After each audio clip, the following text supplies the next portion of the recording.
Welcome back, everybody. I assume you're checking this video out after you've checked out my episode 1 and 2. If you haven't checked that out already, that's okay. You can watch this one first and then go watch that one. It's not a big deal. But either way, I am 138 MMA, and I welcome you to the channel. Thank you so much for taking the time to tune into this. We're going to go over the winners of episodes 3 and 4 from the first round of Road to UFC Shanghai. Episodes 3 and 4 just aired today, so if you're seeing this the first day I uploaded it, there you go.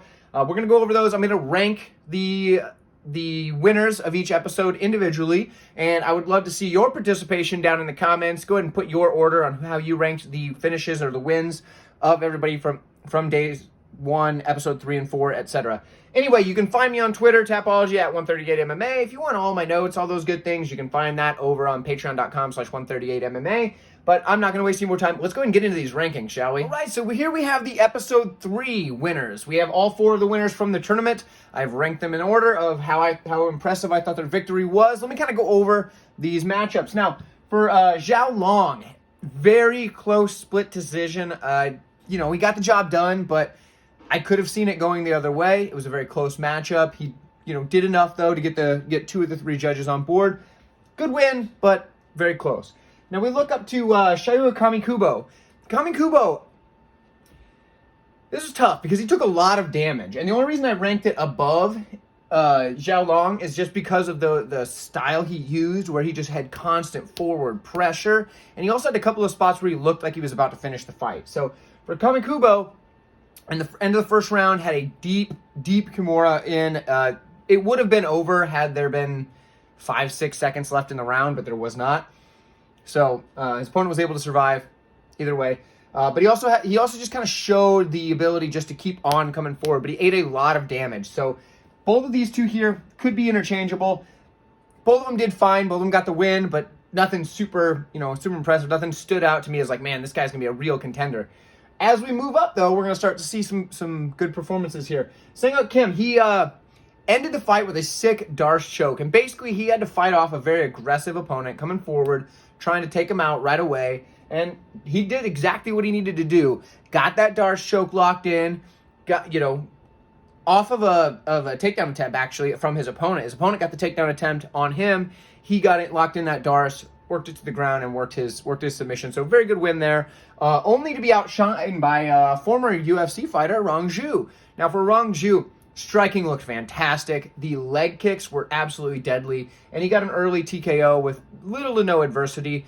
His opponent came forward with a lot of pressure and just kind of tried to take the fight to where he wanted it, but Rong Zhu wanted nothing to do with that and had no business in there. Well, his opponent had no business in there trying to do that against a guy like Rong Zhu, who striking looked fantastic. He looked much better than he was back when he was in the UFC. So it looks like he's been improving quite a bit. So I think Rong Zhu is actually going to be a very formidable opponent for whoever he faces next. I think he's going to be very tough to take out in this tournament. So Rong Zhu looked the best on episode 3. I would love to hear what you guys thought. How did you rank episode 3 contenders? How did you rank these guys? How do you see them, based on their performances? I could see any of you guys switching these two around. Let me know down in the comments below, and let's go ahead and take a look at episode 4 right after this. Rank episode 4 is actually really, really tough. Obviously, one of the wins was a DQ, so that one wasn't super impressive, but the other 3 wins were some of the best performances we've seen in the tournament thus far. Let's go ahead and break these down. We had, bear with me, Bahabalati Bahatalaboli? Whatever. He got dropped, was looking like he was about to get finished, but his opponent decided that his opponent decided it was a good idea to throw some shots and land on the back of the head, ends up getting DQ'd. Really unfortunate because Wan Bin Ki looked like he was about to win the fight, just made stupid decisions and lost. So we have somebody moving on just because of the disqualification. Not the best performance. He did look pretty good in the first round. He landed some good shots and all that, but dude almost got finished and then got the win on a DQ. So it's not the most impressive performance. It's just the way that it is. All 3 of these looked fantastic. Now we're going to try and pronounce these. Bear with me.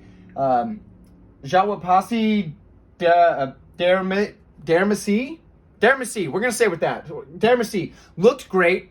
Shot across the cage. The only reason I ranked him as 3rd is because when he shot across the cage, he got his initial takedown reversed and then was put into a rear naked choke right away. But he was able to reverse that position then and get his own rear naked choke pretty quickly into the matchup. He looked very, very good. The only reason he ranked 3 was simply because he was reversed on the takedown and was in a bit of adversity, but very little. The dude looked very fantastic in his grappling, showed some skills, showed the ability to fight off submissions, things like that. So looked really, really good. All 3 of these, like I said, very, very good. Shin Haraguchi pretty much dominated the entire time. He, controlled, used his awesome wrestling, control and pressure. Excellent takedown entries. The guy looked fantastic. The only reason I ranked him number 2 is because it took him to round number 2 to get this done. But he looked very, very good. Like I said, these 3, very hard to separate. The top one, Chang Ho Lee, utter domination. He has some of the heaviest ground and pound I've seen in a while. Dude gets on top of Singh, and Singh's down there, looking for submissions off his back. None of them really threatened too much. Even though he was, quick on a few, quick on the legs, quick on the arms, looked for some stuff. Chang Ho Lee just bludgeoned that poor guy, hit him with everything he had, and got the finish in a very impressive fashion. Chang Ho Lee stands out as the guy in this round of episode 4 anyway that I think got the best finish, and he looked the most dominant. So, but like I said, all 3 of these super, super close. Let me know what you guys think. I want to see your rankings for episode 4. I would love to hear what you guys had to say. What did you think about the DQ stoppage? It's tough. You hate to see that in a tournament, you know what I mean? It's tough, but let me know what you guys thought. I would love to see your rankings, and I appreciate y'all for tuning into this video. Like this video if you've enjoyed it, and if you want to see my full card breakdowns for UFC, Dana White's Contender Series, and Bellator, go ahead and subscribe to this channel, and I'll see you next time.